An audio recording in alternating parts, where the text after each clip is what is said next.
we just do all for questions tonight. I was going to be happy if 3 people were here. So I can't do math like really great, but it's definitely more than 2 people. So I am just so excited to chat with you guys and how I see it to do with the chat. So we're going to talk tonight about women's health, nutrition, and understanding your hormones, which is my jam. So You are a little bit hard to hear over in the back. I will yell. So anybody in the front, if I'm yelling, sorry. So if you don't know who I am, which hands up if you follow me on Instagram.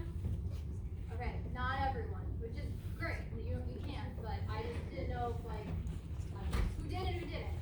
So I am formally trained as a registered nurse. I actually graduated from Franciscan in 2020. More about me, I met my husband here. He was on the basketball team, biology major. He's now a physical therapist. We have 2 girls and a boy due in December. So, so that is, we've been busy over the past 5 years. So since I graduated as a nurse, I went and studied with restorative reproductive medicine. So I never did floor nursing. So don't ask me anything about floor nursing because I never did it, okay? Other than clinicals, and I hid a lot of the time, not gonna lie to you. Because I never wanted to do it. But I ended up working with a restorative reproductive medicine clinic known as STEM. And while I worked there, I got my master's degree in nutrition and functional medicine. And I'll talk more about what the heck functional medicine is if you've never heard about it and what we do. And since then, I've probably done 10 plus continuing education courses, all about hormones, nutrition, and a root cause approach to solving women's health issues. So I am not only just super passionate about women's health and all things nutrition, but I'm super, super passionate about empowering people to understand their own bodies. Now, something about myself and my personal health journey, because most of the time when people get into this field, they did it because something led them there. And so for me, I was diagnosed with polycystic ovarian syndrome while I was at Franciscan. Did not get a lot of help and really was struggling to find a solution myself. I also struggled with IBS, which is irritable bowel syndrome, and no, it is not fun if you have IBS. And so from there, it kind of led me into how can we fix these issues, because I was not getting any answers from my current medical professionals who were trying to help me. So that's why I ended up getting into all of this. So that's just a little bit about me. So before we talk about how we're going to address hormones with nutrition, it's important that you understand what hormones are, because when you can understand that, you can understand how the nutrition and the root cause approach works to fix them. So hormones are simply chemical messengers responding from the signals from the brain and the body. Okay? So we're going to remember that. They're just chemical messengers. Now, I love talking about the HPTAO axis, which is the hypothalamus, pituitary, thyroid, adrenal, ovary axis. Okay? So essentially what this means very easily is how your brain is going to talk to your other endocrine organs, your thyroid, your adrenal, your ovaries. And so it's really the brain that's going to be causing the response of the endocrine organs. Now, a great example of this is the stress response. So your brain perceives danger, right? Then you have corticotropin releasing hormone that's going to be secreted by the hypothalamus. The adrenocorticotropic hormone is going to be released by the pituitary. Then cortisol, as a response to that pituitary hormone, is going to be produced by the adrenal glands. And then you're going to have cortisol bind onto the cells and get that response that the body has when you're really scared, right? You have your fast breathing, your anxiety, the sweating, you increase blood sugar, it can slow digestion. But that all had to happen in order to get these effects. So it's really important to understand how, but first, it's the brain that perceives the danger, right? So it is the brain that is going to be the main guide, you can think of it, the main player that's going to cause the then systemic effects that hormones have. Does that make sense, kind of, sort of? Okay. So, how do hormones impact the body? They do many things. You have receptors in pretty much every organ of your body for your hormones. Most people know they regulate reproduction, they control hunger, satiety, They regulate your metabolism, which we'll definitely be talking a lot about today. Stimulate your nervous system, and they can regulate mood, inflammation, and cognitive function. So, your reproductive hormones and your cycle 101, probably my favorite thing to talk about. But, so essentially, in a woman's cycle, this is what's going to happen in your cycle. Notice I didn't say like every month, because your cycle may not be perfectly 1 month long. But this is what's happening ideally in a woman's cycle. So first, we have this hormone, FSH, follicle stimulating hormone. This is produced by the pituitary gland. The FSH tells the ovary to start recruiting a follicle, okay? This follicle starts to grow. This growing follicle produces estrogen, and as it reaches peak, or the mature follicle reaches its peak, you're going to reach peak estrogen levels. Once estrogen then signals back to the brain that it's high for about 3 to 4 days, it has to reach certain levels over 3 to 4 days in order to trigger what's known LH, your luteinizing hormone. So luteinizing hormone is released from the brain, communicates back to the ovary to then cause ovulation. Okay? Ovulation is when the little egg is released from the follicle. Okay? Now luteinizing hormone then is called luteinizing the follicle, and it turns into what's called the corpus luteum, which is actually an organ. Every single cycle, you produce a new organ. Okay? Just put that in perspective as well. Every cycle, not only can we grow humans, but we make organs, just like casually every other month, right? And that corpus luteum is responsible for producing progesterone for the later half of the cycle. That's going to become really important. So really important when you talk about sex hormones, estrogen is first, then progesterone is later. Now, you will see that some estrogen is also produced by the corpus luteum, but progesterone is only going to be produced in the later half of your cycle, okay? Does that somewhat make sense? Okay. Now, when any of this is not going great, okay, and that's not going great because of how much hormones can impact our body, this can show up as hormone imbalance symptoms, okay? So I won't read through every single symptom here, but like I said, you can see how it can cause skin issues, mood issues, gut dysfunction, obviously your cycle-based type of symptoms, and then generalized type symptoms, fatigue, migraines, headaches, and yeah, just grab Papa Squat.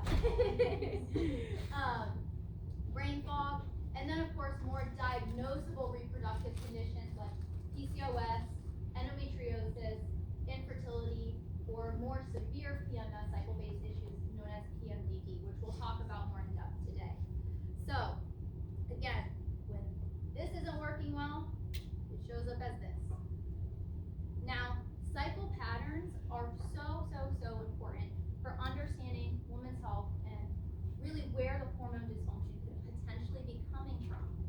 So, I'm going to go back to this slide to tell you about the phases of the cycle. Phase 1, in your follicular phase, right? This follicle is the follicle growing. It's mainly going to be characterized by menstruation. Now, this, you're like, what is this now? Okay, this is known as a FEM cycle chart. So there are different ways, this is known as a fertility awareness method, to chart a woman's cycle biomarkers, okay? So main cycle biomarkers that a woman will observe throughout her menstrual cycle will be obvious bleeding, and then we have what the cervix is producing, cervical mucus. And so we have different characterizations for which hormone is dominant of which type of cervical secretion that will be secreted. So ideally, we have our menstruation, okay? Then we're going to see a time of dryness in the woman's cycle as her hormones are low.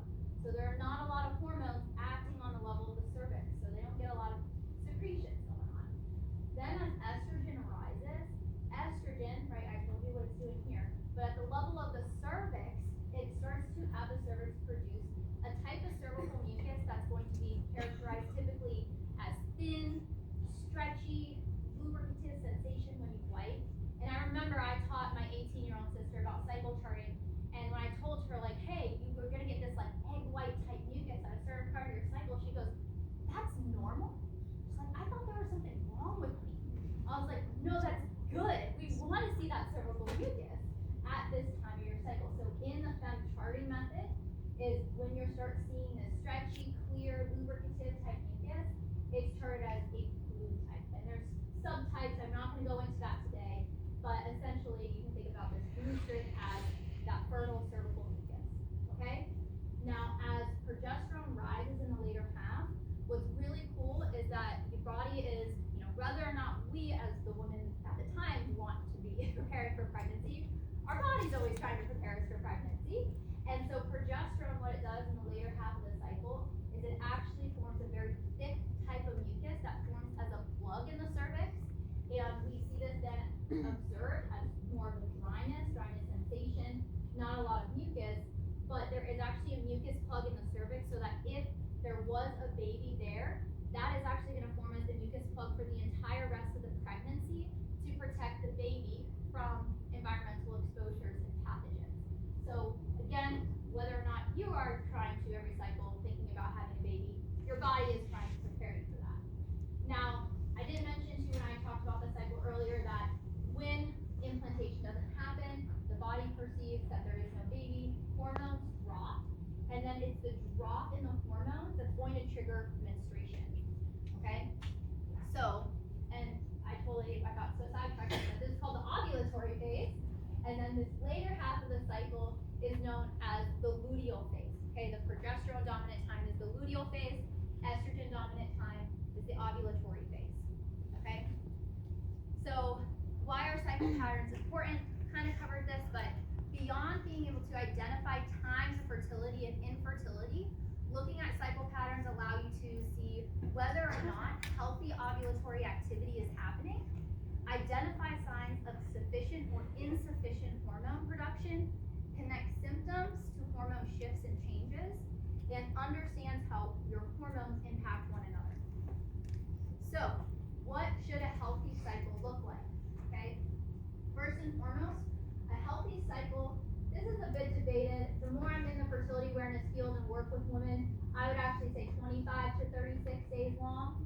And then your regularity should only vary by a few days each cycle. So if you're, one day or one cycle, you're 26 days, next cycle, you're 28 days, that's totally fine. You don't have to be textbook 28 days every single cycle or that means something's wrong. No. Now, when it comes to the phases of the cycle, your menstruation should be 3 to 7 days long with at least 1 day of moderate to heavy bleeding. Now, it's really, really important that we're talking about bleeding parameters that were objective and not subjective. And I'll give you an example. When I was struggling with PCOS, number one, I had 60 to 100 day cycles. So I already could have told you I didn't have good, healthy hormone activity. But when I finally bled, I was only bleeding and filling about 2 pads or tampons in a day, and I would track that in my cycle charting app as a heavy day. That's not heavy. Okay, the definition of moderate to heavy bleeding is moderate would be filling 3 to 5 pads or tampons in a day, and heavy bleeding would be filling over 5 pads or tampons in a day. If you are under that 3 to 5 or under 3, then that would be light bleeding. Okay, so that's normal. Again, we want 1 day of at least moderate to heavy bleeding. And then it is typical, again, for that to decrease throughout the cycle. And again, for it to be 3 to 7 days long. So I had a client, she came to me and she's like, oh yeah, I'm having my cycle. I'm looking at it. And she charts only 2 days of menstruation. And then she had very little days of estrogen. And I knew that that was connected because estrogen builds up the endometrial lining. So, if you had very short days of menstruation or not enough bleeding, that is an indicator that you did not build up from the previous cycle enough estrogen to build up that endometrial lining. So, just by having that cycle chart, I was able to tell what was going on with her estrogen without any lab work, right? So, that's how powerful cycle charts can be. So, in that ovulatory phase, we want to see around 4 to 6 days of that estrogenic or that fertile type mucus, that egg white type, stretchy, clear, lubricative sensation type mucus I was referring to. And then we move on our luteal phase length, and their luteal phase is going to start the day after the last day of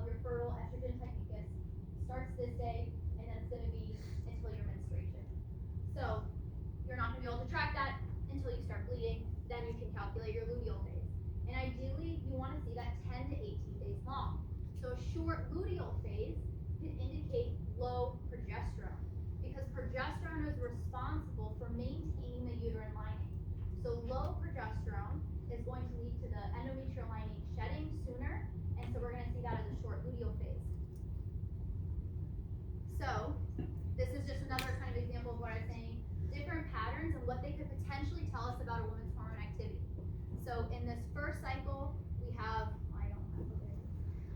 a short cycle under 24 days. So this could tell us that there's early ovulation, and that's likely going to be a root cause would be more estrogen, suboptimal estrogen rise. Most likely in a short cycle, there's going to be low progesterone.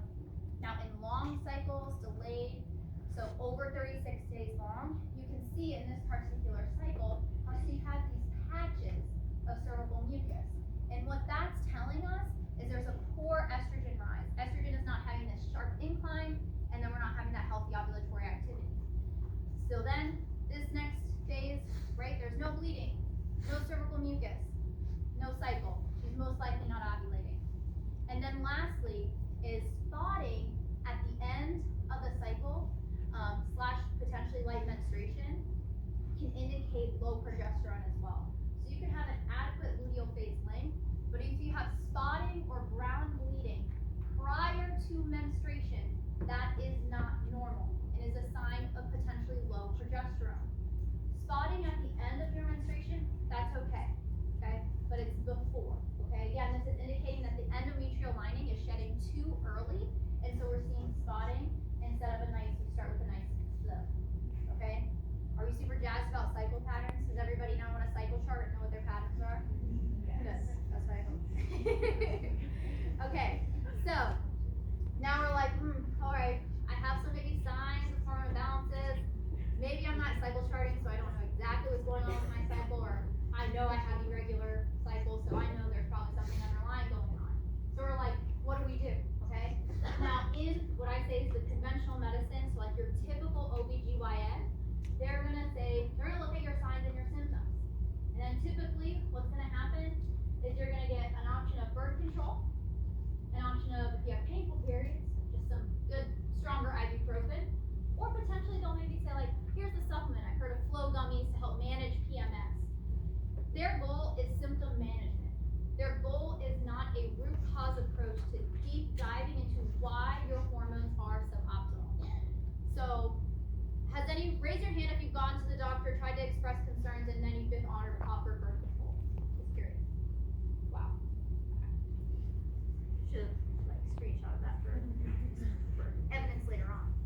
So I want to demonstrate why birth control is not a solution for hormone imbalances. So in your regular cycle, this is like hormone sufficiency. That's everything I just walked you through.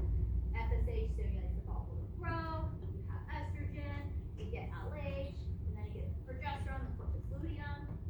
This is what happens on the birth control pill. It shuts down everything at the level of the brain. You do not get any FSH, no estrogen, no LH, no progesterone. This is not regulating hormones. This is suppressing hormones, right? If you've ever been told, go on birth control, go on the pill to regulate your cycle, it does not do that. By definition, it is not regulating your cycle. The bleed women get when they're on the birth control pill is called a withdrawal bleed, because you're getting such high doses of synthetic hormones that then when you take the placebo lead, you are then, that drop in hormones from taking away those synthetic hormones are leading to a withdrawal bleed. That is not what we say in the fertility awareness world, a true menstruation. A true menstruation follows ovulation. If you are taking the birth control pill, there is no ovulation. There is no true menstruation. Now, we're at Franciscan, so probably a lot of you know birth control isn't really recommended by the church. However, it's really, really important to know, especially when, in my case, when I'm talking to women who are not maybe Christian or Catholic and have the same beliefs as us, when I'm educating them about the birth control pill. Because number one, I'm educating them that it never solves their hormone imbalance to begin with. And then number two, that it does have other implications that's well established in the research. So number one, it can decrease nutrient absorption and lead to nutrient deficiencies. It can disrupt the gut, leading to inflammation. Dysbiosis, which is an imbalance of your good and bad bacteria in the gut. And also, it can disrupt your gut lining. It is also known as intestinal permeability. It can increase inflammatory markers and oxidative stress. And it also increases pro-inflammatory minerals like copper, increases the risk of cervical cancer, which they don't tell you, they'll just tell you it does decrease the risk for potentially other cancers, while increases the risk of other cancers. And then, this is pretty well known, but increases the risk of blood clots, heart attacks, and strokes. So, is there a better way? And I'd say that is the tagline of my private practice, the Women's Health RN, is there a better way? And I can tell you, from working with over 200 women, that there is. So, when you're dealing with a hormone imbalance, you need to address the signals that are driving the hormone imbalance, right? We want to fix the signals at the level of the brain. We don't necessarily want to fix the hormone. Because the hormone, they're just responding to the brain. They're not doing anything wrong. They're just being like, they're just responding. They're like, don't get mad at us. Like, you gotta fix the other crap that's going on. So, what is functional medicine? Functional medicine utilizes a systems-based biology approach to identify the underlying causes of a person's symptoms or diagnosis. Once the root cause has been identified, then we can do a strategic, ideally evidence-based approach that's going to involve nutrition, lifestyle, some supplements potentially. And so ideally this is kind of what is known as like food as medicine approach. Now, this can mean in functional medicine that different conditions, so for example, this is acne, could have potentially different underlying drivers. So not every person with acne is going to have the same cause. And then what this could also mean is that different conditions, so we have here PCOS, PMS, and endometriosis, could actually share the same root cause. So this is how we're looking at it, again, in that systems-based biology. So we're going to take a second to look from a functional medicine lens at common conditions, PCOS, PMS, and PMDD, and endometriosis. Okay, so first we have PCOS. So signs and symptoms of this polycystic ovarian syndrome, okay? Signs and symptoms would be irregular or absent periods, acne, oily skin, excess facial hair, and body hair. So what we say in the world of PCOS is you have hair where you don't want it, and you're losing hair where you do want it. It's really fun, super fun stuff. And then potentially weight gain or difficulty losing weight, and potentially blood sugar dysregulation or insulin resistance. Now the diagnosis criteria to be diagnosed with PCOS is you have to meet two of the following three conditions. Number one is have irregular or absent ovulation, so irregular cycles, high androgen levels or symptoms of high androgens, androgens being testosterone and DHEAS, and then these symptoms would be what are like the symptoms of high androgens, and or you have polycystic ovaries on an ultrasound. Now I want to clarify really quick that polycystic ovaries are not the same as just having a cyst that are really painful and you potentially have to go to the ER for. What is happening in PCOS is, you guys remember how like I just told you how the follicle has to grow and mature for ovulation? So every single cycle you actually have a little bit of all these follicles that are stimulated, and it's that job of the cycle and the hormones to create a mature and dominant follicle for you to ovulate. What happens in polycystic ovarian syndrome is this process gets disrupted, and so the ovary has all these stimulated follicles, and that's what's showing up as the ultrasound. It's called the string of pearls, and they're actually not cysts. They're actually all these stimulated follicles that were not able to be recruited into one dominant follicle for ovulation. So again, this is very different than an ovarian cyst, and they're actually working to rename this diagnosis because of the confusion that people are having when it comes to the polycystic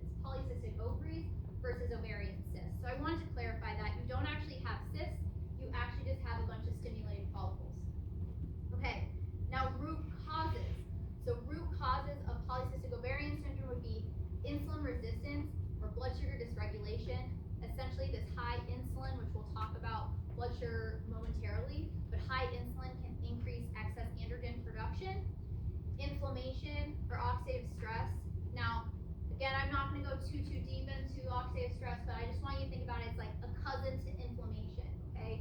Inflammation is when you have your white blood cells creating things called inflammatory cytokines that are attacking your cells. Oxidative stress is basically when you have the cell making these things called reactive oxygen species that can damage the cell. So basically both things, the inflammatory cytokines, the reactive oxygen species, are both attacking the cell. So again, just think of them as cousins. Just think of them not good, all right? Then you have nutrient deficiencies.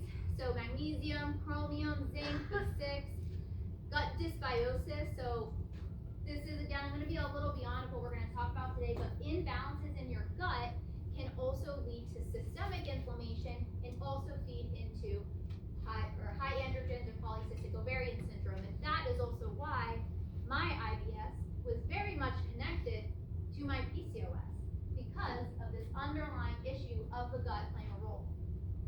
And then we have chronic stress, which high cortisol can disrupt ovulation and cause hormonal dysfunction. Then we have PMS and PMDD. So a lot of women are familiar. I always say I get very annoyed when I see those, like, well, I'm not on TikTok, I'm on Instagram, and they're like, oh, I'm just like a monster the week before my period. I'm like, like, that's not normal. Like, we need to absolutely stop normalizing that. Please, if you ever see like that, like on TikTok or Instagram, please just like comment my Instagram handle and be like, this is not okay. Like, haha, I'm just like a terror to my husband a week before. I'm like, like, absolutely not. So this is when you're gonna have like those mood swings, irritability, anxiety, depression, breast tenderness, bloating, fatigue, cravings, sleep disturbances, brain fog, and then your symptoms start. You're like, oh my gosh, I feel horrible. Oh, my period came. That's why. Well, that may be common. That's not normal, okay?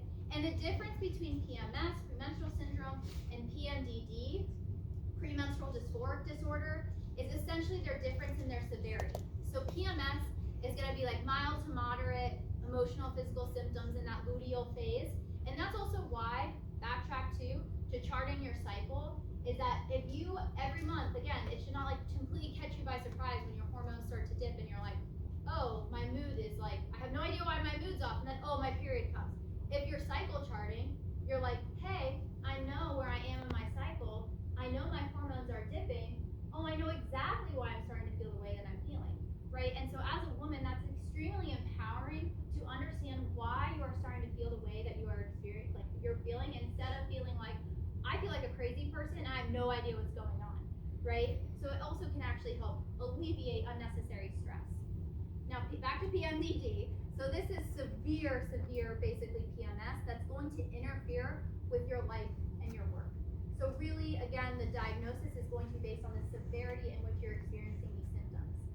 Now, potential root causes of what could be driving this would be imbalanced estrogen and low progesterone being a huge one. I would say from a functional medicine standpoint, technically estrogen, like poor estrogen metabolism and low progesterone aren't a root cause, but they are a reason that you're feeling that way. The more root causes of why you're having that estrogen imbalance or low progesterone would be blood sugar dysregulation, serotonin and mood drops, nutrient deficiencies, poor gut health, and potentially high histamine levels and mast cell activation. Again, that's a little bit more advanced, more than what we're going to talk about today.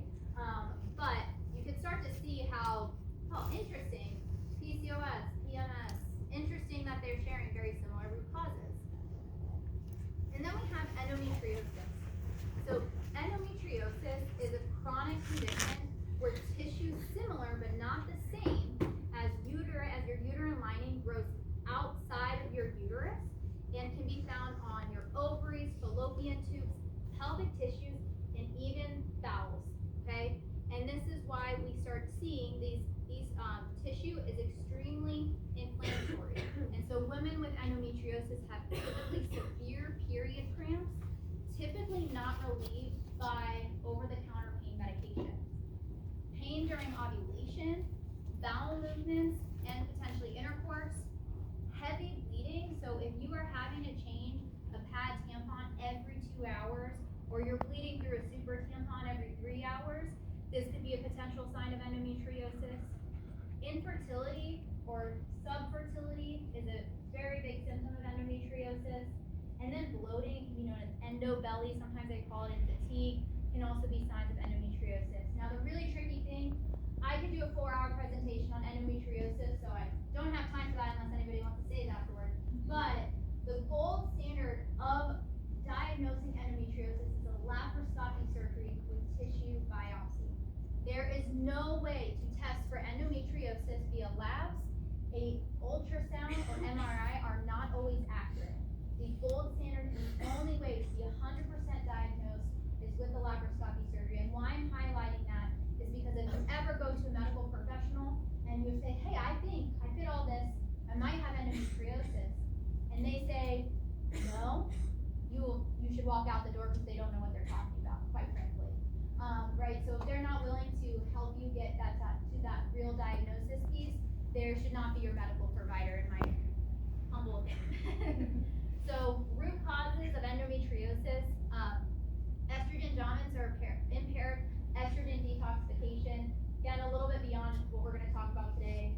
Blood sugar dysregulation, nutrient deficiencies, gut permeability, microbiome imbalance, which can lead to chronic inflammation and immune dysregulation, environmental toxins, and then this kind of picture of high histamine and mast cell activation, which essentially you can think of as another immune system imbalance.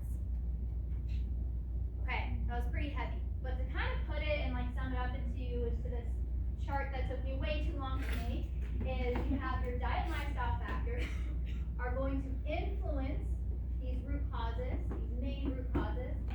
Generally, that's going to lead to lots of inflammation. We're going to see hormone imbalances, and then we're going to see the symptoms show up, okay? So that's how you can kind of organize it in your brain of how this all works together. Okay. The other way we can demonstrate this is known as the functional medicine tree, is when you're going to be addressing hormone imbalances, where do you start? You start with the roots of the tree, and really it's the roots that's then driving the upper dysfunction in the branches. This is my husband's favorite slide, probably because then that's the way he can understand it the best. Now, here's the thing about addressing root causes of hormone imbalances is different dysfunctions can lead into other dysfunctions, which can contribute to the hormone disruption. All right, so for example, nutrient deficiencies can make blood sugar imbalances worse, which can make inflammation worse, and all three of those things could be feeding into PCOS or PMS or endometriosis. So it's not about just finding what is the one root cause.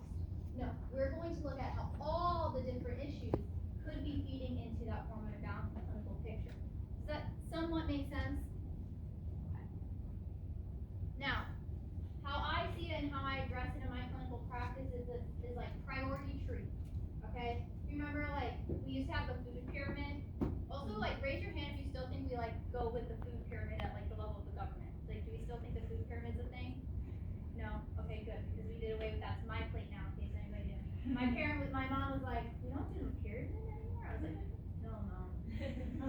So, anyways, so at the base of your pyramid, which is the most important, that's gonna make think of it as the biggest bang for your buck, is blood sugar balance, reducing inflammation, supporting your micronutrients / hydration.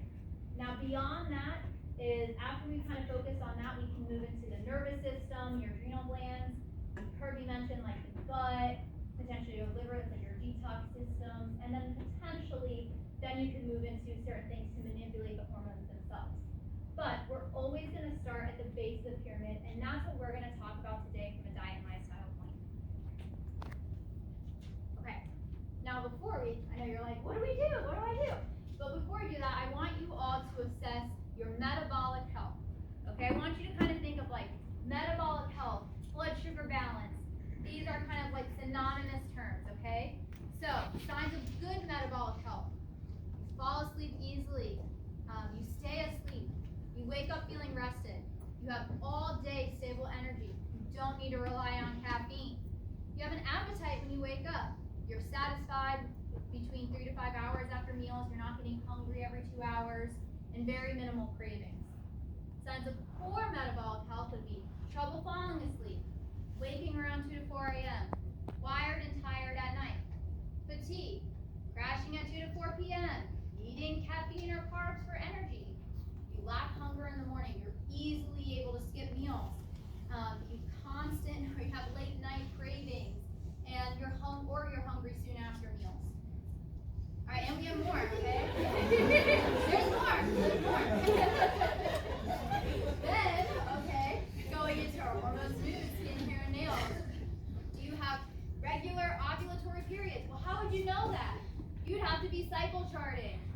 You have symptom-free periods. What?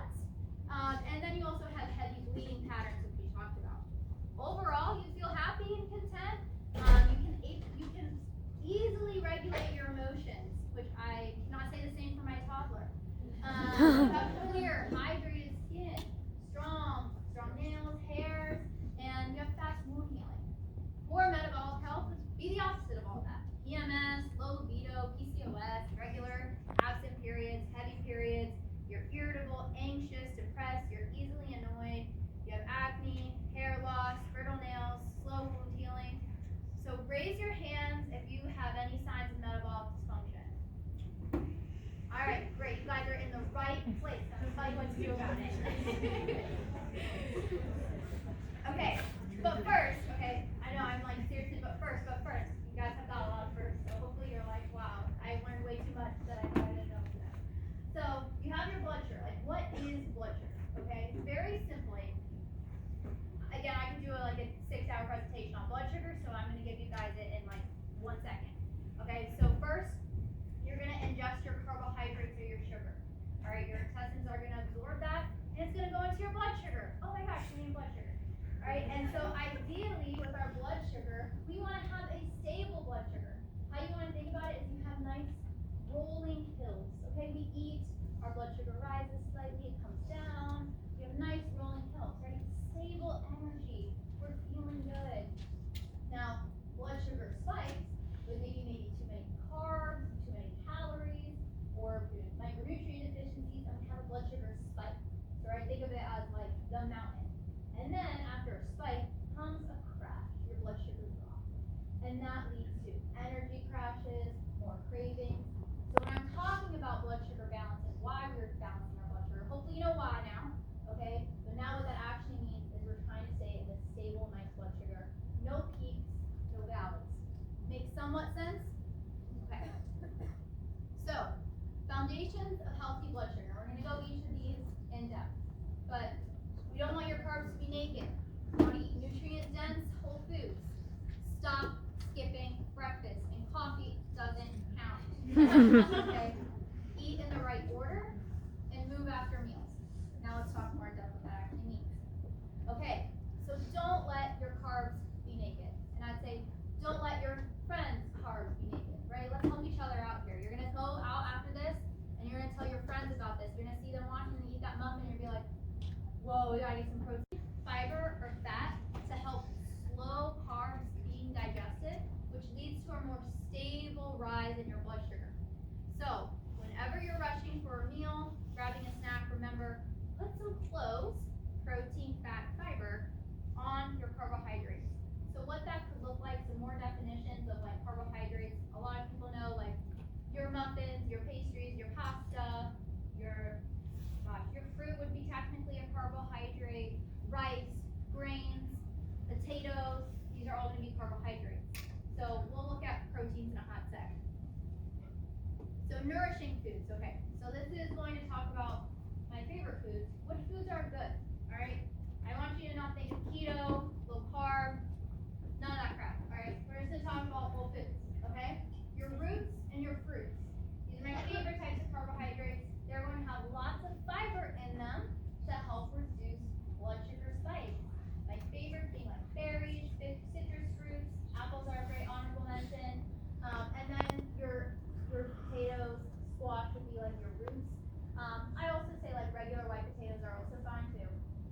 Protein, poultry, so like your chicken, turkey, eggs, red meat, fish, seafood, dairy. We're happy with all those.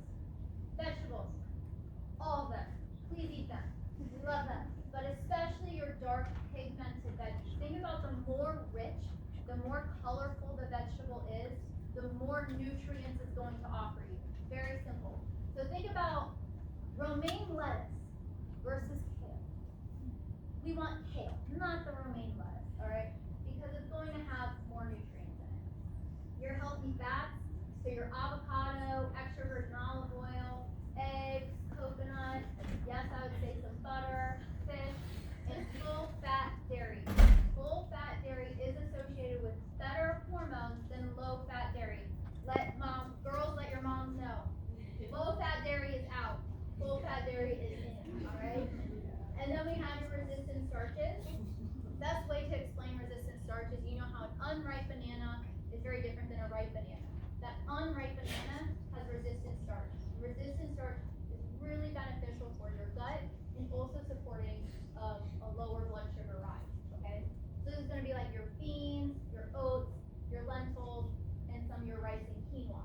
A little clinical pearl, I don't have this right now, but if you cook and cool rice, quinoa, and potatoes, that cooling process over 20 to 30 minutes at room temperature builds resistant starch. Also, if you freeze your bread, that actually builds resistant starch. So freeze your bread and then you go to toast it, that actually will have more resistant starch and be more beneficial for your blood sugar. And then your nuts and your seeds. I especially love pumpkin seeds, walnuts, flax seeds, but I'm pretty much a fan of most nuts and seeds. So these are like, okay, what should I be eating? Whole foods. The more that it doesn't have a label, the less ingredients that it has, the better. Now, how do we actually put this together though? Okay? This is like my favorite thing. I teach this to every single client, okay? Is that we want to work within the plate method. So, about half your plate being your non-starchy veggies, okay? So about 1 to 2 cups per meal. And right now, again, you can be more therapeutic of which ones are better, but if you're not eating your vegetables, don't worry, just start filling 1 to 2 cups with ones you can tolerate. I'm happy with that to start, okay? Then your protein should be about 1/4 of your plate. Each meal we should be getting about 25 to 35 grams of protein, and went over protein sources, so that's really what you want to fill that 1/4 of the plate with. And then 1/4 of your plate being whole food carbohydrates. Now here's the thing, you guys are going to the calf sometimes, right? They're not always gonna have your beautiful, perfect, starchy carbs. I don't care if you fill that 1/4 of your plate with pasta, that's fine right now, right? Because what else do you have as part of this meal? You have your starchy veggies, you have your protein. That's gonna help you to have less of a blood sugar rise. So with this plate method, I say you can plug and play. So you may not have the best options available for you, but if you use this plate method and structure your meals in this way, you are going to heavily support your blood sugar and therefore your hormone health. And then we say fat is like a condiment to your meal. So maybe you have a little extra virgin olive oil on it, maybe there's some butter, maybe there's some avocado, maybe you ate some salmon, so that naturally has some fat with it. So it's not something you need to like be really packing onto your meal. It's typically just like a condiment. Okay, so now that we know what nutrient dense foods are, we know how to structure our plate. Now we eat breakfast with that, okay? So eating your breakfast within an hour, about an hour of waking, is your ticket to sustained all-day energy, reduced cravings, and getting rid of the 2 to 4 p.m. crash. So if you're crashing in the afternoon, you missed your boat, all right? That's got to be fixed in the morning because that is really what's regulating your blood sugar for the rest of the day. You might be thinking, I'd say, raise your hand if you've heard intermittent fasting. Okay, so let's talk about that. All right, so the research in intermittent fasting, number one, most research has been done in men, not women. So we need to understand that women, we're just more delicate. We have a lot more going on with our hormones, okay? That can be a big perceived stress when you're skipping meals, which we'll talk about in a moment. Now, number two, the research actually shows even in men that the benefits of fasting actually are not there if your fast is going into the day. So what I mean is the research showing the benefits of intermittent fasting is when your fast starts earlier in the evening and ends in the morning. And that's because research is showing us that your breakfast and that first meal of your day sets the tone for your blood sugar for the rest of the day. So even if you skip breakfast and had a hormone healthy meal for lunch, you are still going to have a harder time balancing your blood sugar than if you also had breakfast. Does that kind of make sense? Are we all going to eat breakfast now? Great. Love that. Okay. Another really cool thing research has shown that is if you start with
take that off my plate. But research has actually shown that 3 bouts of movement, so not exercise snacks, exercise like snacks, okay? So 3 bouts of movement, about 3 to 10 minutes, done multiple times a day, ideally before or after meals. And this has been shown to be as effective or more effective than just 1 bout of like 30 minutes of working out, okay? So that's like the goodness. If you're like, wow, I hate working out, guess what? You don't really have to. Just do 3 to 10 minutes of movement before or after your meals, and you won't do your blood sugar wonders, okay? And this is because I want you to think about your muscle as one of the main organs that uptakes your glucose. So when you activate your muscles, this helps to, I say, eat up the glucose, okay? So one thing that I'll do is like, you have like a high carbohydrate meal. All right, it happened, I had some ice cream. Let me just go on a walk afterwards. Easy peasy. I'm gonna support my blood sugar and not have much as a blood sugar drop. There's also so many hills here, there's absolutely no reason you shouldn't be doing this. So keep it simple, just go for like a 15, 30-minute walk following your meals. It could be shorter, but I'm just going longer because the more movement, the better. And especially after our higher carbohydrate meals. That's again, not giving you permission to just go out and eat ice cream and pasta all day long, as long as you move, but it will be helpful. Okay. Next is going into some hydration and my mineral mocktail. So, minerals, very, very important.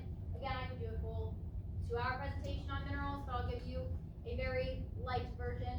Minerals are needed for blood sugar balance. Minerals are depleted with stress. Raise your hand if you're stressed. Okay, cool, you all need minerals. Alright, help cells function optimally. They support healthy hormones, they decrease inflammation, and they support digestion. So, a basic mineral mocktail is going to have vitamin C, admittedly not a mineral, it's a vitamin, but very important, and then sodium and potassium.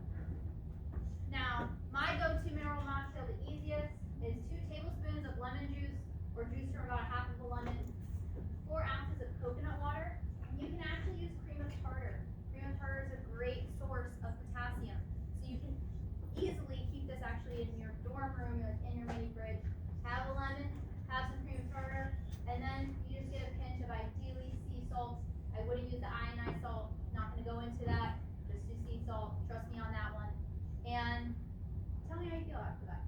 I'll show you here, this is like Element, this was at Fresh Twist.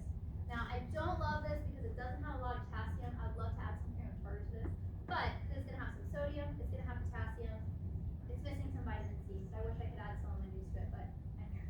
So, but this is going to be great for my energy, it's going to be great for my adrenal glands after this talk. Alright, now when our stress increases, healthy hormone activity decreases. Super simple, just remember that, okay? Now, stress is not just, oh, I have a test tomorrow. No, that's not stress, okay? Skipping meals, stop skipping meals.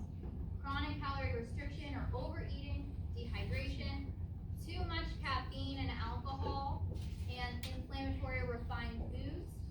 And then internal stressors would be inflammation, infections, again, blood sugar imbalances, poor hormone detoxification, gut dysbiosis, mitochondrial dysfunction, which again, you could just think of that as oxidative stress. Physical stressors, lack of sleep, over-exercising or under-exercising, not enough. Night shift or overall demanding job or overall demanding need for our mental capacity at all times. Environmental toxins, and then overexposure to blue light. Hello, blue light, our screens, our phones, and then underexposure to sunlight.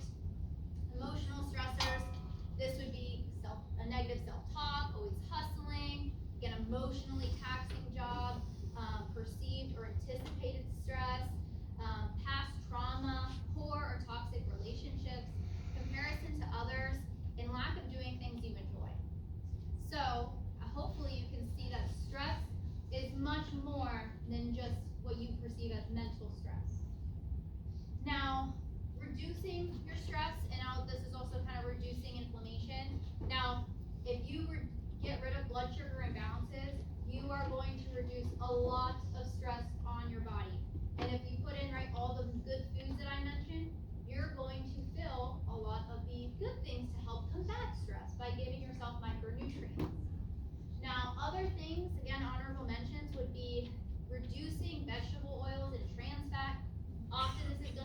processed foods. So guess what? If you follow the plate method, you don't gotta worry about this. Instead, we want more of like olive oil, avocado, eggs, fish. Again, skipping meals. So ideally, you should have no more than 5 hours between meals. Studies show that going longer than 5 hours between meals negatively impacts blood sugar regulation. Then again, we want those meals to be blood sugar balancing meals. Late night screens. Now, I know we're in college, we can't always avoid this.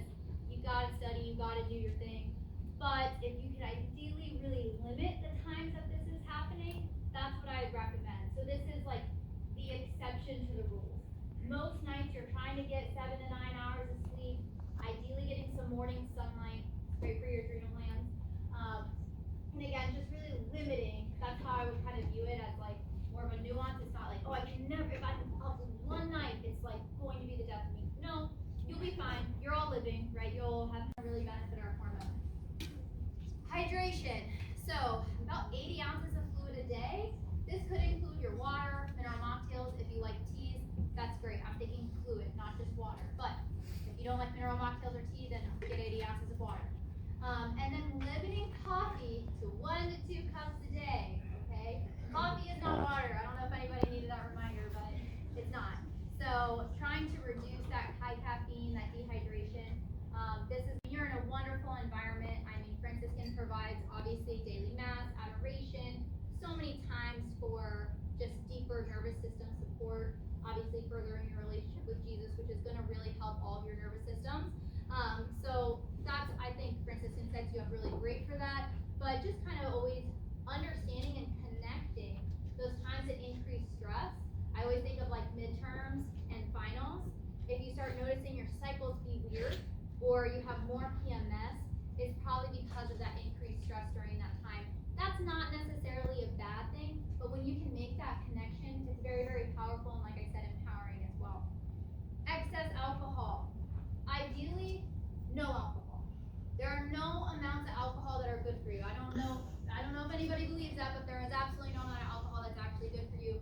Your liver processes alcohol as a toxin. It does not want it. Now, that's not reasonable for me to tell you just not to drink alcohol. And then you're gonna be like, well, what do I do? So I'd rather give you some reasonable and actionable advice. Is really, if you're gonna drink, really try to limit to in a day 1 to 2 alcohol beverages, and then ideally less than 5 drinks per week. And again, my mindset would be the less, the better. And you would be so small, I don't know if you'd be surprised, but I think a lot of people know alcohol isn't good. But I mean, when I have people actually get rid of alcohol, you feel so much better. And so many people we talked about when we graduated college, people were like, man, I just stopped drinking. I feel a lot better. Like, yeah, because it was doing a lot of negative things. All right. So that kind of concludes like the nutrition, the lifestyle aspects of things. Raise your hand if you felt like you learned more than you already know about nutrition. Great. That's wonderful. Makes my heart beat with joy. So now we're going to talk a little bit of how to advocate for yourself in healthcare. This is a shorter portion, and then I'll open up for Q&A. So, being your own advocate. Number 1, knowing your body. And again, tracking your cycle. I can't say it enough. Tracking your symptoms and bringing clear data to your doctor's appointment. And again, if your doctor does not know how to utilize this data, they might not be the best fit for you. And I'll talk about some providers you can look for that will be the right fit for that. Ask questions. You deserve to understand your labs, your medications, and your treatment. So if you're ever going to the doctor and they tell you, oh, we're just going to start this or do this medication, goodbye, you understand to know why they're recommending that. You deserve to know the pros and cons of that medication and be fully informed about what you are putting in your body. Use your voice. It is okay to ask for second opinions and more testing.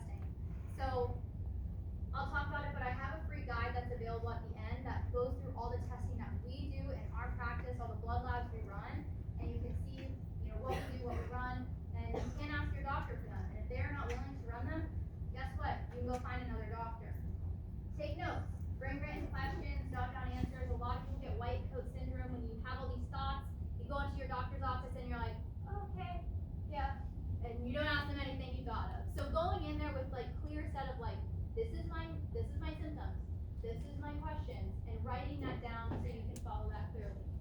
And then partner, don't just follow. Your doctor works with you, not over you, right? So you deserve to feel heard, you deserve to feel again in clear consent of what you are consenting to, right? So you should not be taking a medication if you don't fully understand what it's doing, why you're taking it, and so forth. So you are the expert in your own body, and your healthcare team should help you understand it better and not silence your intuition. So, what I recommend for a women's health provider is someone who is trained in restorative reproductive medicine. These are also known as NAPRO or FEM providers. So you can Google like NAPRO provider near me. You guys actually have one in Steubenville. I believe it's Dr. Blaze Milmore. He actually does endometriosis excision surgery. He is incredible. So FEM is also another, they do telehealth, and so that would be another option as well. You could just Google like FEM telehealth and that will pull up. These would be great clinicians to help understand your cycles. They understand how to look at cycle charts and interpret your cycle charts. And they generally do not utilize birth control, so they're going to give you alternative approaches to your health issues. Now the thing about these doctors is that they are not trained in nutrition or functional medicine. So if you're looking for a nutrition or functional medicine approach, then you need to partner with a functional nutritionist like myself, my team, or someone in your area. So I think that's really clear. A lot of people go to their doctors expecting them, if they don't want birth control, like, oh, can you give me that alternative solution in diet and lifestyle? And they are not trained to do that. That is not their expertise. I would not personally let a doctor give me diet and lifestyle advice unless they've had really continuing education in that field. Potentially a therapist, mind body specialist, again, to kind of regulate if you have any trauma or emotional distress that you need to be addressing, again, from the emotional perspective. And then potentially a pelvic floor therapist if you're finding you have a lot of pain, pelvis pain, again, like bowel movement pain or things like that. Again, signs of more of like endometriosis. Pelvic floor therapy can be incredible for women with those conditions. So really, healing is collaborative, and when each specialist addresses their piece of the puzzle, your body finally has a space to restore balance. And so I think it's unfortunate. I feel like I would say I don't have good advice in the sense of a healthcare provider because I don't have good advice into this is just one healthcare provider that's going to address all your needs. That's likely not what's going to happen. Is each of these people have their different areas of specialty that they specialize in for a reason, and they all serve a different and unique person. And so you have to be in charge of building your own healthcare team and support. Okay, so this is my big free guide. I talk about cycle patterns in this guide. I have the list for a healthy cycle. I also have where to start with nutrition, and I have all the labs that we run in our functional practice, the Women's Health RN. So I'll leave that up, and I have no idea what time it is. I didn't look at the time. I did great. It was an hour. I was like ready to go for an hour and a half. So I have time to answer questions. I understand that was an hour, so if you need to leave, that's totally okay. But yeah, so if you have a question, raise your hand. I just wanted to know, first of all, thanks for the talk, it was really interesting. But also, what are your thoughts on like almond milk, oat milk, like this? So a lot of times almond milk, oat milk will have added sugars in them. So there are certain ones that don't and certain ones that do. So that's where I teach all of my clients how to actually read food labels, because you really can't trust, unfortunately, just like, oh, almond milk, it's good. We really have to read the label and see what's actually in this brand of almond milk. So generally my criteria is less than 5 ingredients, and when you're looking at the ingredient label, I'm gonna pull it up to show you guys how to look for added sugar. Added sugar. I think it's very, very, very important. Okay. So you guys, okay. So you see how like it says total carbohydrates here? Okay, and then it that has fiber. Total sugars would be like natural sugars inside. Like if you have an apple, it's gonna have natural sugar. Now, if they added sugar to that, so in the case of almond milk, it really shouldn't have any sugar, or very little. But if they added sugar to enhance the taste, you'll see this little includes 10 added sugars, right? So that's what you want to not be looking for in an almond milk, or you want to look for one with no added sugars. Is my first recommendation. Now the second thing, oat milk.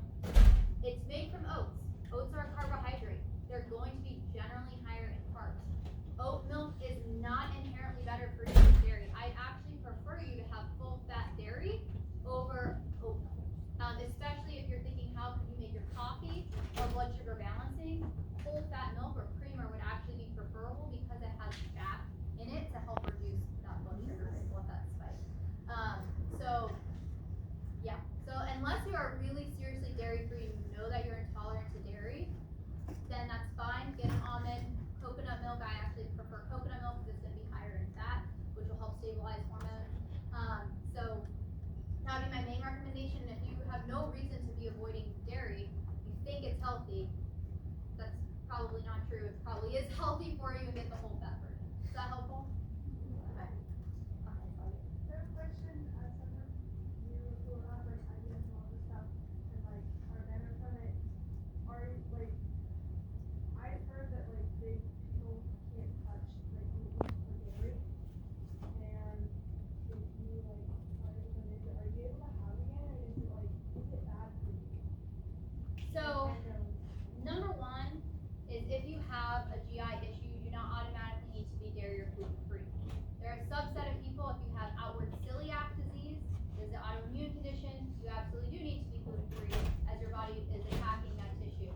Now, you can have a non-celiac gluten sensitivity, and that is actually well established in the research. So in my practice, I actually run what's called a GI map stool test, and there's a marker on the GI map stool test, and it's a stool test, okay, you gotta get a stool sample. But on that test, there's a marker called anti-gliadin IgA. Gliadin is a component found in wheat/gluten. So if someone comes back with anti-gliadin IgA, their body is making an immune system response against gluten, and in that case, I'm recommending to be gluten-free. So those are really the two instances that I recommend gluten-free, is if you have the non-celiac gluten sensitivity, which again, we're using targeted labs for in our practice, or if you're diagnosed with celiac. But other than that, there is not a justification to be gluten-free. The advice, if you have any hormone imbalance or GI issues, to just be gluten and dairy-free is extremely poor advice. It does not get to the root cause of GI dysfunction, and it's not telling you what to actually add into your diet, which I just told you everything to add in that would actually help your GI system. The other thing when it comes to the gut, again, that's a whole other presentation.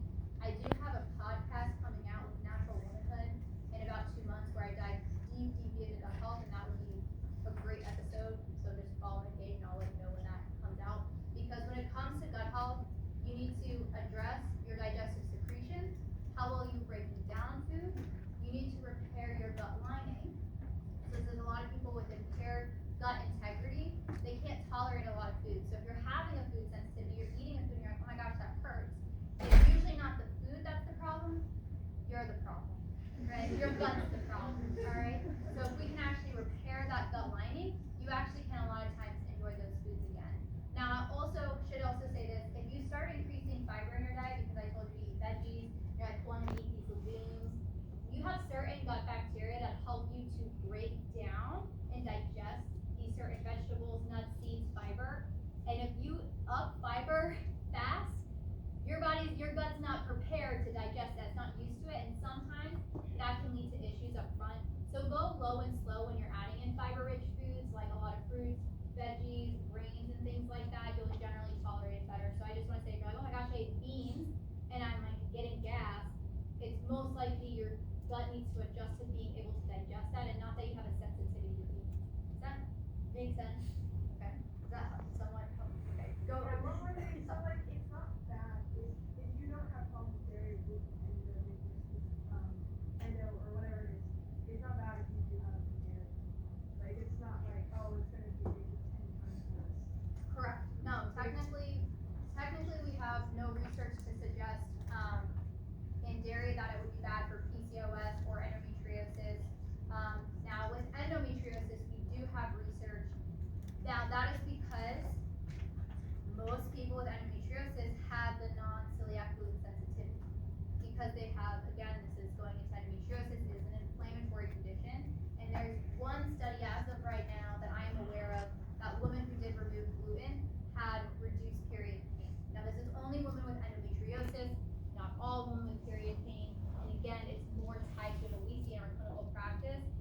more tied to actually when you had that underlying immune system dysfunction, that high anti-gliadin IgA.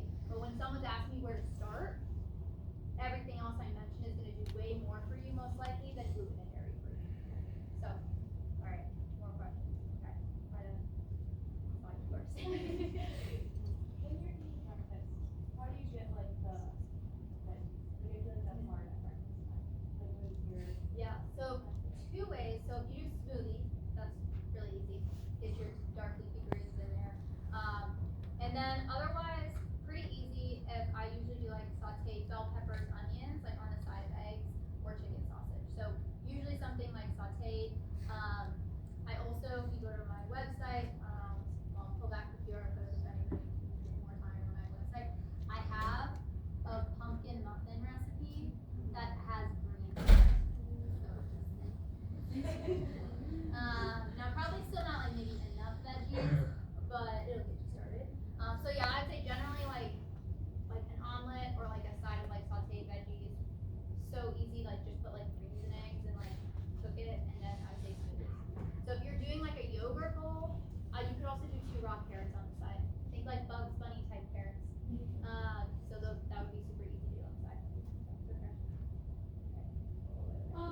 Is like syncing up with other like women that you're living with, is that a thing? Is like I feel like people talk about that, but like is that actually true? Yeah, it is true. So women do tend to cycle sync. We also have to sync with the moon. I know that's a little spicy to say at first, isn't it? But it is true, and actually there is research showing that as we increase like industrial life, women have now synced their cycles less to the moon because we're not as exposed to the circadian rhythm. So just That is weird. Alright. What workouts do you suggest during different cycle phases? No, I don't suggest cycle syncing at all. There's absolutely no research to support it. For cycle syncing your workouts, but like in general, I'm gonna tell you what I recommend in general for exercise for women. But cycle syncing your workouts, you don't need to do that. It's a barrier enough to work out, right? Let's not make it more complicated than it already needs to be. But secondly, my favorite is strength training because that's gonna build up the lean muscle and make you more metabolically flexible. So that's gonna be better for blood sugar, if that wasn't clear. And then second, I'm biased, I love Pilates a lot. Just my personal favorite.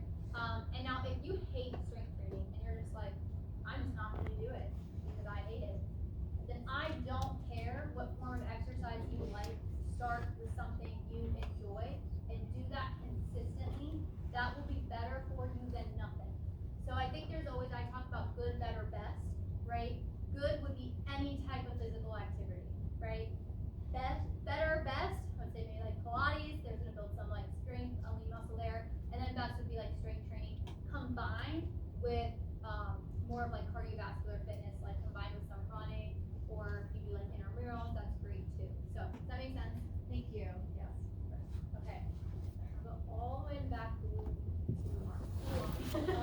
I heard for like women with like endometriosis and stuff, like high impact stuff, like a lot of like core workouts and like running, like that is actually not beneficial. Like that can actually like harm like your pelvic floor, and especially with endometriosis, you got like pelvic strain. Like, so do you recommend any specific workouts for women with like endometriosis? No. So, essentially with endometriosis, each one with endometriosis is going to differ in the severity of endo. So some may have very severe blood flow dysfunction, and they may need to be more conscious of the type of physical activity that they're doing that's not allowing for optimal blood flow to the pelvis. Now, actually I would counter that point with what exercise is generally going to do is actually bring more blood flow to the pelvis in general, which would actually be beneficial for endometriosis. I don't have any research that would support that you need to do a specific type of exercise. Now, what they may be referencing is that if you are over-exercising and under-fueling, that will increase inflammation, which will negatively impact endometriosis. So many times, and actually, I just went to a conference this past weekend that was very clear in the research of women and exercise that there really is no exercise that is negative for women. It's when you are not balancing that exercise with optimal nutrition that we see negative outcomes. So again, especially with endometriosis, that is a more inflammatory disorder, what could easily happen is that you are over-exercising and you're not properly fueling. And again, this is not just like with enough calories, this is enough like micronutrients, like good whole foods to combat that inflammation, because exercise is actually induces a inflammatory process, right? So you need to have then antioxidants in place to combat that inflammation. And so again, if you're in an inflammatory state like endometriosis, you may need to more fine tune that. And that may be dependent on the person. So for example, I've had some women that they just not eat enough to, fuel all the running that they want to do. We have to have that conversation, like, then you need to scale back on your running because you are not fueling properly.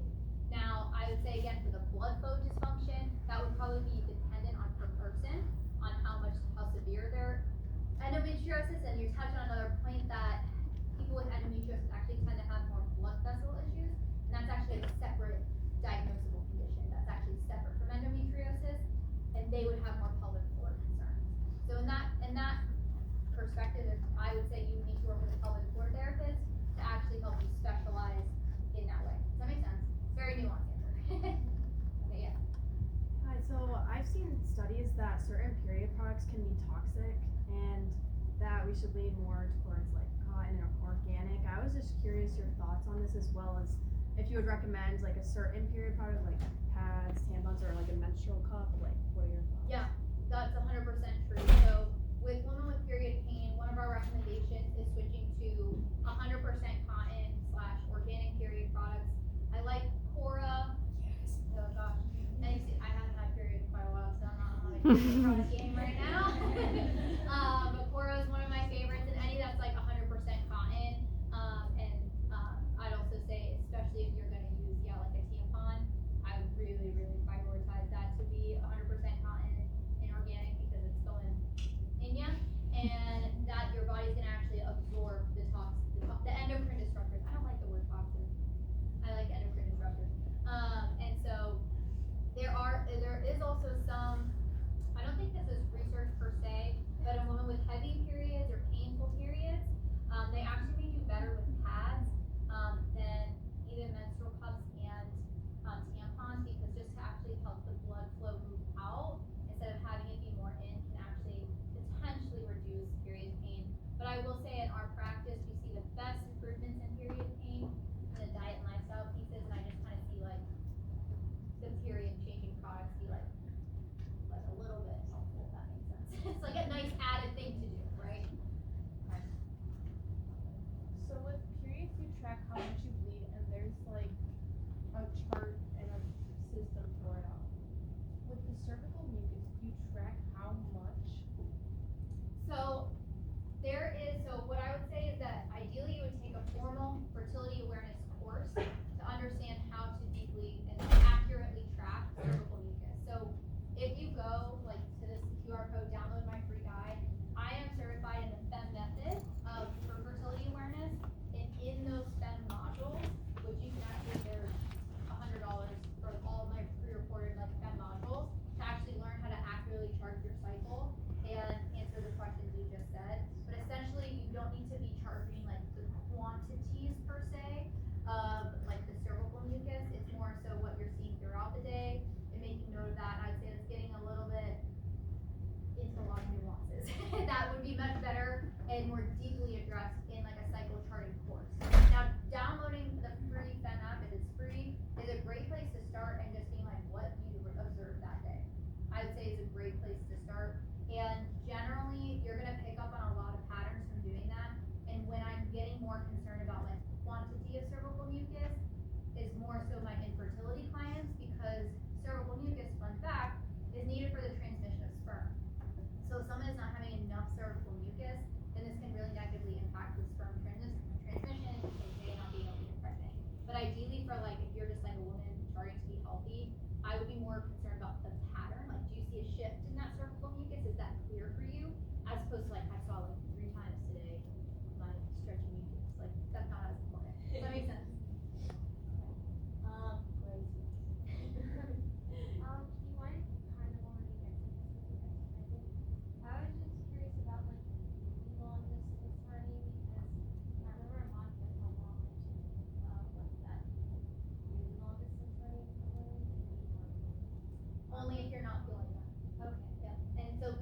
hard if you're running that much to fuel properly for that. And that's where I say that's really where like athletes, that's really have the hardest time, is that it is the principle that you need to fuel enough. That, and again, the research is like quite clear on that, but it's just really hard to get women to eat really well or eating enough to fuel their physical activity at certain levels. Let's say somebody does change their eating habits, when should the benefits of that change begin to show up and Have a graph. See if I can. No, I don't think so. So I won't do that. But essentially, mood, energy, within the first like 1 to 2 weeks. Like you should see an improvement in energy levels, sleep quality, relatively fast, potentially digestion. Again, more complicated depending on what's going on with digestion. But in general, I would say like mood, sleep, and then period like PMS within the first 2 to 3 cycles starting to see some improvement. But for some women, it may take longer, up to 3 to 6 cycles, because again, you guys ask me questions and I can't help but tell you the real answer. Follicular genesis, which is the process in which that your full follicle is recruited for that cycle, starts about 120 days prior to ovulation. So that is going to really influence when you see progress. So right, I started eating healthy this month. Well, I'm really improving the follicle 120 days from now, as opposed to this cycle. Now, it is also going to be variable per person. I've had, some women we get started and they're like month 1, they're like, I have like no PMS and period pain. I'm like, awesome. I'm very happy about that. Other people, it takes, more of like that 3 months or 90 days, 120 days per month. Yes.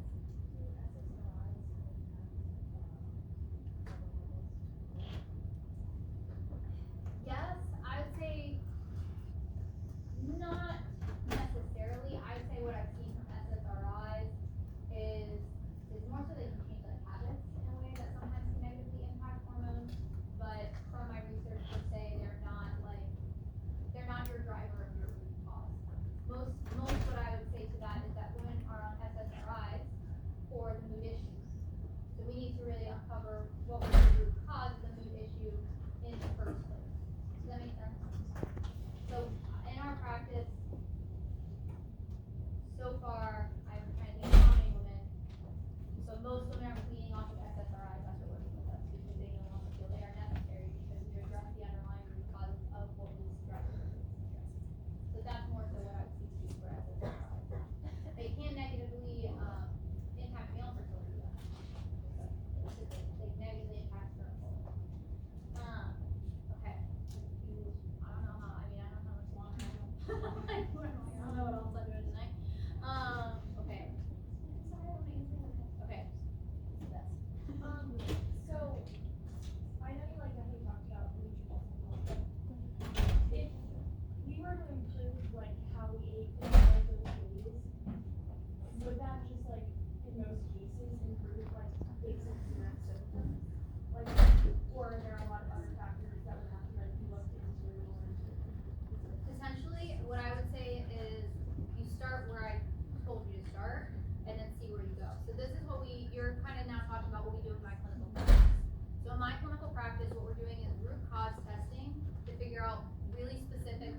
PCOS and IBS in remission.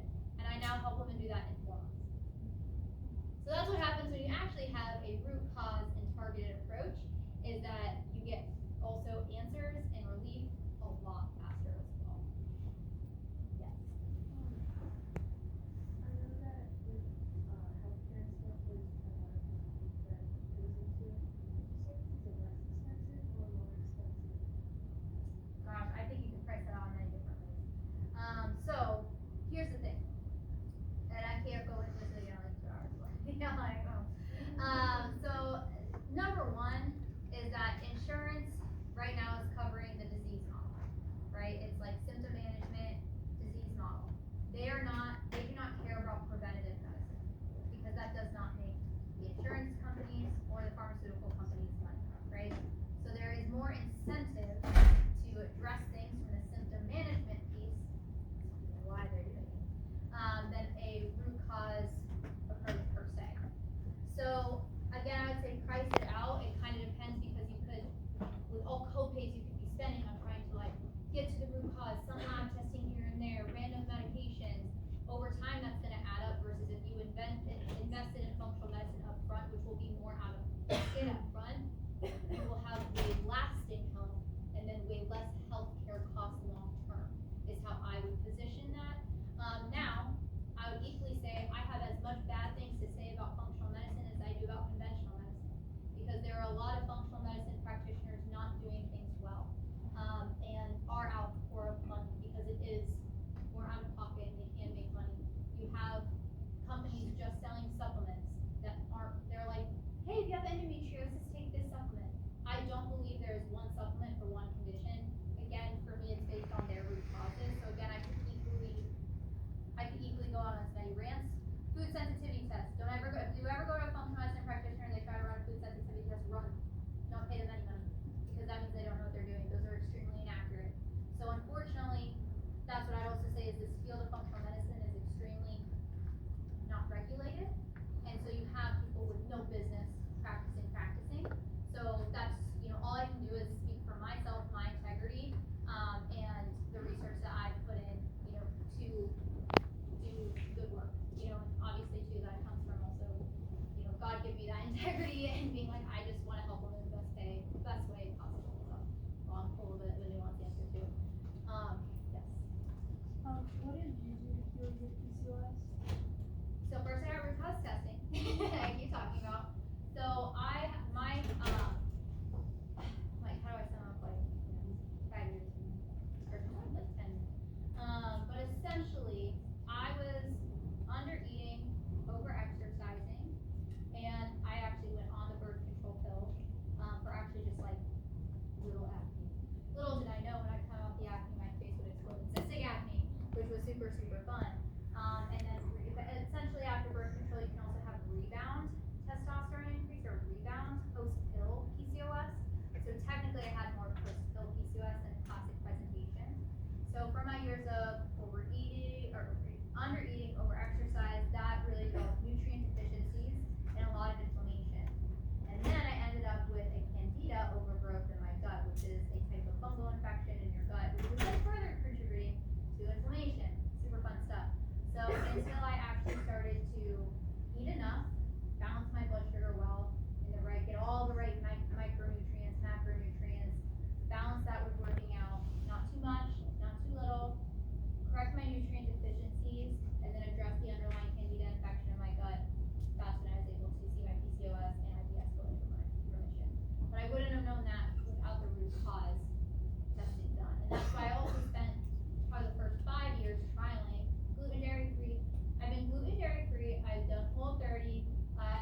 things in nutrition is moderation, unless you have an outward, like celiac or like an allergy that you will die if you eat that food. Other than that, most things you can have in moderation. Okay.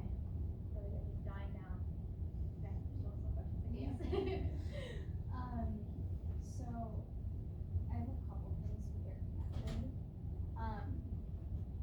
In Steubenville,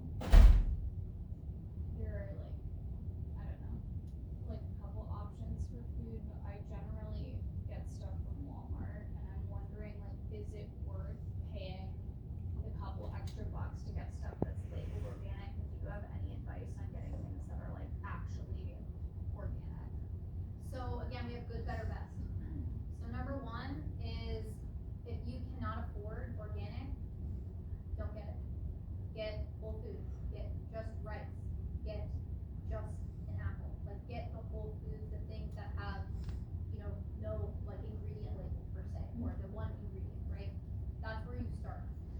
Now, if you're able to get organic, research does show that organic, I would actually say animal foods would actually be my first preference of buying organic, because animal foods come with fat, and where environmental toxins are stored isn't actually in fat. So they're gonna have higher levels of pesticides or environmental toxins, and research does show that organic animal products do have higher nutrient content than conventional. Now, when it comes to produce, there is something called the Environmental Working Group, the EWG, and they have a list of the clean 15 and the dirty dozen. The clean 15 is ideally what you should buy organic. Now, super easy thing, if you are going to rip the outside off a banana, an onion, an avocado, buy that conventional. Do not waste your money on organic. If it is something that is going to be directly sprayed with the pesticides, like berries, dark leafy greens, ideally organic. Okay? So that's what I'd say for produce. Now, research has shown that there is no difference in nutrient content of those. So I'd also say organic frozen is also more cost effective as well. If you get organic frozen blueberries as opposed to fresh blueberries, that could also be a more cost effective option. And then lastly, I would then say your grains, oats, quinoa. Ideally, if we can get organic, that would be great too. Now, if you're this snack, I don't know, this bar is organic, that does not automatically make it better. That's called greenwashing. It's where they put all these little labels, vegan, gluten-free, organic, and we think that's healthier, but a lot of times it's actually not. So I would say generally focus, because again, if your food is also primarily produce, I would follow the first two things that I said, right? So meat, or produce and meat, I'm sorry. You follow those first things with organic, then the other things that you're kind of buying product-wise is really insignificant in the context of your diet, if that makes sense.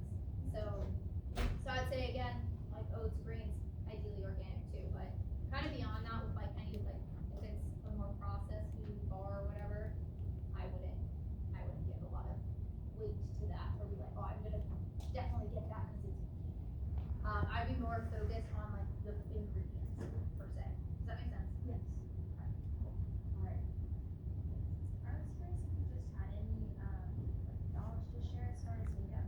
I've heard that sometimes it doesn't really matter what you put on your skin because your skin reflects your gut health.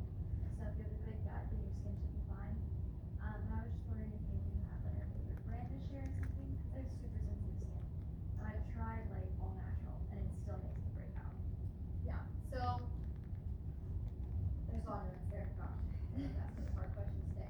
So number one is what you do put on your body is going to be absorbed. Your skin does absorb things. So yes, clean products is important. So this is also the EWG has a skin deep database. I can pull it up.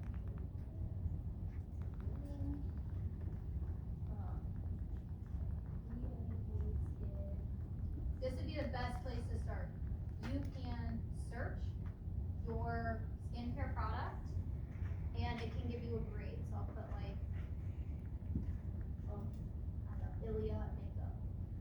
I'll just put Ilia. Ilia is a clean brand. Now this is stuff stuff. I like Ilia, Merit. Now here's the fun thing. Also, the lower the score, the better. So you want it to be like generally less than 3 on the EWG. The higher, you can see the higher, the more endocrine disrupting cancer, blah, blah, blah. So Ilia is a great clean makeup brand. Now here's the thing, as someone who has struggled with acne, not all natural brands will be acne safe. Because if you have acne for the skin, you do need to be a little bit more cognizant of what you're putting on your face. For like sensitive skin, that is something you kind of have to, it's a little bit of trial and error, unfortunately. So it's like you can start with like the good brands like Ilia. I really like Summer Fridays a lot. That's like one of my favorite. Coco Kind is a great brand as well. That's like available at Target, relatively inexpensive.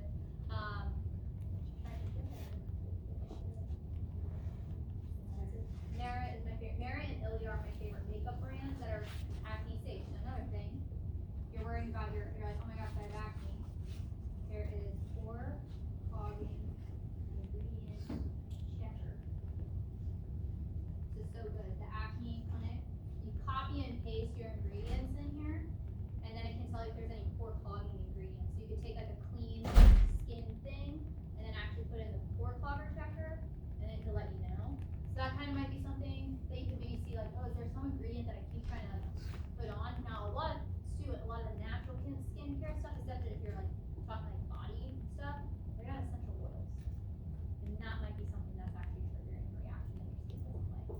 So I would say Vanny Cream is a really good brand that's like very basic. Vanny Cream, it's like available at like CVS. Good moisturizer for acne prone skin. Okay. So yeah, that's where I kind of start with like kind of sifting through the ingredients, and then with sensitive skin, it is a bit trial and error. Unfortunately, you got to figure out what your skin doesn't like.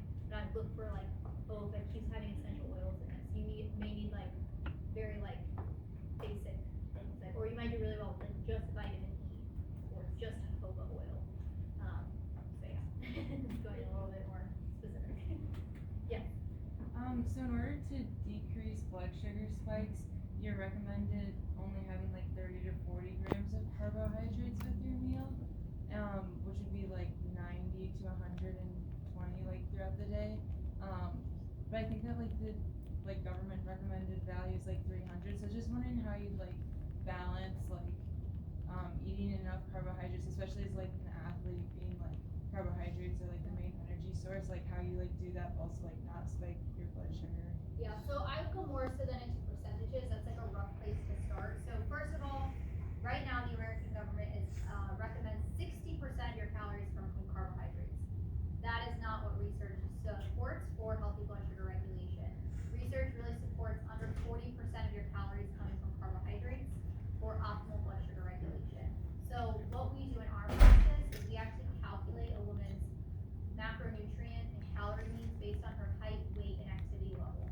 So I will say that's something you can get there's a lot of online calculators, and then what I would do from there is then I would break that up about, okay, 40% of calories coming from carbs, about 25 to 30% coming from protein, and then around 35 to 40% of your calories coming from fats.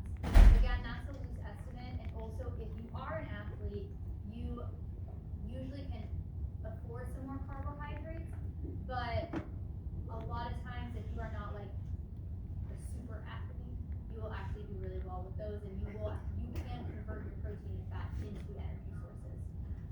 So a lot of times if you're like, oh, I feel better when I'm eating higher carb, it's usually actually first you're not eating enough protein and fat to begin with, and then you are getting nutrient depleted or like calorie depleted in general, so then you feel better when you eat carbohydrates because they're the quickest way to deplete, but actually in general you can do better with more fat and protein. Typically, and it depends, like, you know, we've had some athletes that like are working out like 2 to 3 times like a day, and yeah, they're gonna have more of like a 45 to 50% carbohydrate need, and that's getting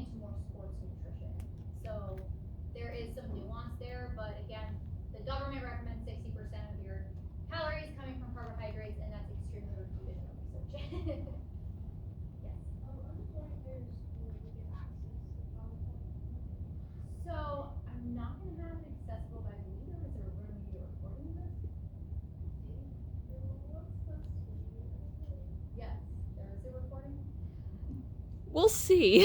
Yeah.